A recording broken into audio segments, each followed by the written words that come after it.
हमारे भारतीय कुछ गधे जर्नलिस्ट, मैं ये बताना चाहता हूं कि मनीषा कोइराला एक बॉलीवुड का एक्ट्रेस नहीं है, वो नेपाल के बेटी भी है। आजकल नेपाल के लोग इंडिया से नफरत कर रहे हैं, इंडिया के नाम से नफरत कर रहे हैं। जर्नलिज्म क्या होता है, इंडियन जर्नलिस्ट को नेपाल के एक मशहूर जर्नलिस्ट से सीखना चाहिए, जिनका नाम है रवि लामिछाने। बॉलीवुड के मशहूर अभिनेत्री मनीषा कोइराला ने एक स्टेटमेंट दिया है, जो कि नेपाल का अभी अभी जो नक्शा मैप लॉन्च हुआ है उसके बारे में।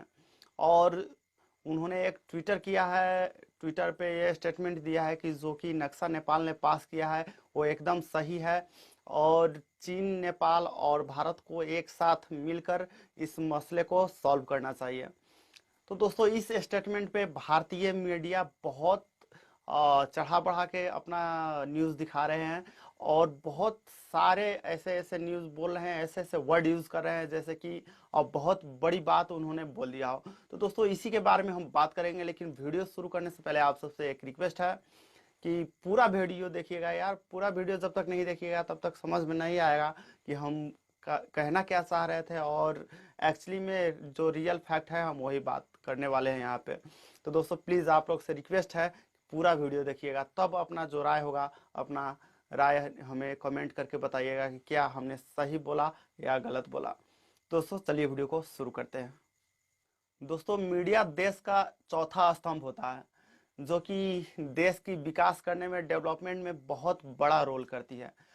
इतना ही नहीं दोस्तों, मीडिया सच्ची खबर जो अच्छी हो, सच्ची हो और मर्यादित ढंग से दिखाया जाए, ये भी रिस्पॉन्सिबिलिटी मीडिया का होता है। लेकिन जो हमारे भारत में जो मीडिया है वो इन सब चीज़ों से परे है। उन लोगों को फर्क नहीं पड़ता है कि मैं क्या बोल रहा हूँ, सामने वाले को क्या असर होगा हमारे इस न्यूज़ से, जो हम लोग जिस लैंग्वेज में बात कर रहे हैं उस लैंग्वेज का असर क्या होगा सामने वाले पर, ये कुछ भी नहीं समझते हैं। दोस्तों, इन लोगों को सिर्फ पैसा से मतलब है, किस तरह हमारा न्यूज़ बिके, किस तरह हम हौवा बनाकर इस न्यूज़ को बेच सकते हैं, इस पे ऐड लगा सकते हैं। जो भी ऐड से रेवेन्यू होगा, जितना रेवेन्यू हो सके उतना रेवेन्यू कमाने के चक्कर में ये लोग रहते हैं। जर्नलिज्म क्या होता है, इंडियन जर्नलिस्ट को नेपाल के एक मशहूर जर्नलिस्ट से सीखना चाहिए, जिनका नाम है रवि लामिछाने। दोस्तों, उनका जो न्यूज़ बोलने का स्टाइल है, जो वो न्यूज़ अपने व्यक्त करते हैं किसी के सामने, तो दोस्तों वो पूरा मर्यादित ढंग से, किसी को गलत भी अगर ठहराना हो तो मर्यादा में रहकर ही उसको गलत ठहराता है। लेकिन हमारे इंडिया के जो मीडिया है, सिर्फ खुला ओपन चैलेंज कुछ भी बोलता है। ये चाइना के गुलाम बन चुका है, चाइना के इशारों पे नाच रहा है, तो चाइना ने उसका दिया है नेपाल को। क्या चाइना के कहने पर ये डिस्ट्रीब्यूट चलाएगा? बहुत दिन पहले से ये डिस्ट्रीब्यूट चल रहा है दोस्तों, अगर आपको जानकारी हो तो। दोस्तों, मुझे बहुत ज्यादा गुस्सा आया जब मैं एबीपी न्यूज का ये न्यूज देखा, और मनीषा कोइराला के स्टेटमेंट पे ऐसे ऐसे गंदी गंदी तरीका से उनका अर्थ लगाया गया, तो मुझे बहुत ज्यादा गुस्सा आया, और मैं ये वीडियो बनाने से रुक नहीं पाया। दोस्तों, कोई भी इंसान अपना पसीना बेच सकता है, लेकिन अपना जमीर नहीं बेच सकता है, ये बात आप याद रखिए।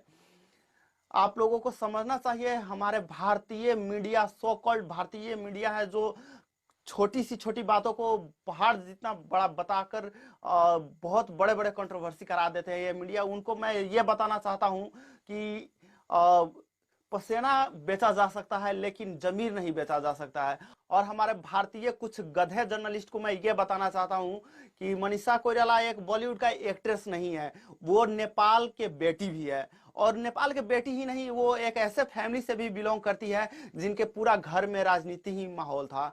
दोस्तों, मनीषा कोइराला के फादर 3 भाई थे, और तीनों भाई के तीनों भाई नेपाल के प्रधानमंत्री बन चुके थे। ऐसा वर्ल्ड में एक ही ये रिकॉर्ड बना है कि अगर कोई इंसान 3 भाई हो और वो तीनों के तीनों प्रधानमंत्री बना हो। ऐसे फैमिली से बिलोंग करती है मनीषा कोइराला, तो क्या उनका ये स्टेटमेंट देना जरूरी नहीं था? जो कि नेपाल के नक्शा बन के आया उस पे, तो उनका ये देना बहुत ही ज्यादा जरूरी था। और अभी की बात करें दोस्तों, तो उनका जो पिताजी थे और उनका 2 अंकल थे, वो अभी इस दुनिया में नहीं है। मतलब कि उस राजनीतिक फैमिली से वो, उनको रिप्रेजेंट करना चाहिए था, नेपाल को रिप्रेजेंट किया उन्होंने कि हाँ ये बात सही है, ये जमीन, ये भूभाग नेपाल का है। तो उन्होंने क्या गलत कर दिया?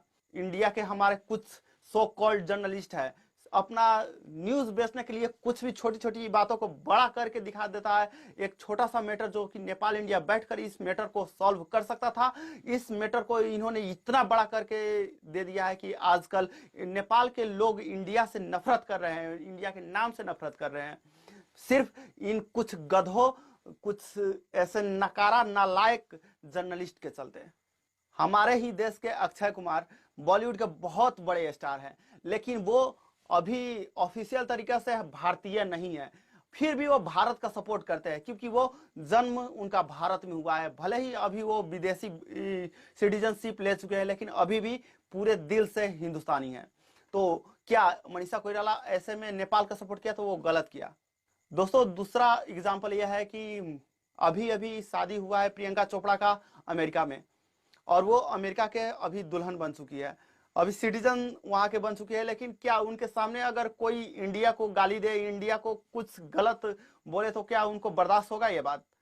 तो दोस्तों हम लोग ये बात जब अपने पर अप्लाई नहीं कर सकते हैं कि हाँ कि उसका शादी हो गया तो क्या हो गया, सानिया मिर्जा का शादी हो गया तो क्या हो गया, लेकिन वो खेले इंडिया के लिए।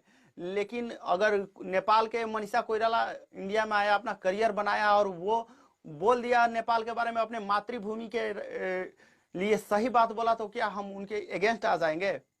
ऐसे रिएक्ट करते हैं इंडियन जर्नलिस्ट जैसे कि ये सब कुछ जान रहे हो।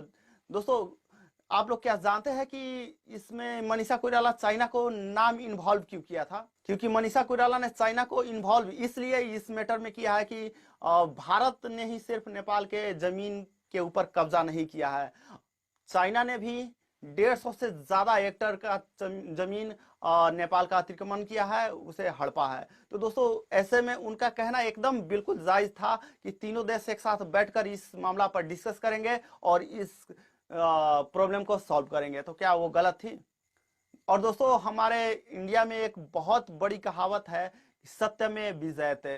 तो दोस्तों सत्य जो है उसी का विजय हो, बैठ के वार्ता से ही इस बात का प्रॉब्लम का सॉल्व हो सकता है। इन कुछ नालायक मीडिया के चलते नेपाल इंडिया में जो रिश्ते थे, भाई भाई का, बेटी रोटी का जो संबंध था, उसमें खटास आ रहा है।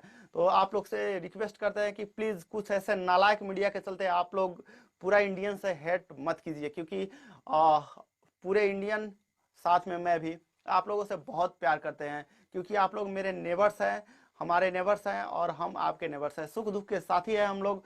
तो दोस्तों प्लीज ऐसे नकारे निकम्मे मीडिया के बातों में आकर आप लोग हंगामा ना मचाए, इस प्रॉब्लम का बहुत जल्दी सॉल्व होने वाला है। तो दोस्तों आज का ये वीडियो आपको अगर अच्छा लगा हो, मेरा ये जो तथ्य था, जो प्रमाण था, अगर आपको सही लगा हो तो वीडियो को लाइक जरूर कर दीजिए और हमारे चैनल को भी सब्सक्राइब कर दीजिए। मैं मिलूंगा नेक्स्ट वीडियो में, तब तक ख्याल रखें अपना और अपने चाहने वालों का। धन्यवाद, खुदा हाफिज, हैव अ नाइस डे।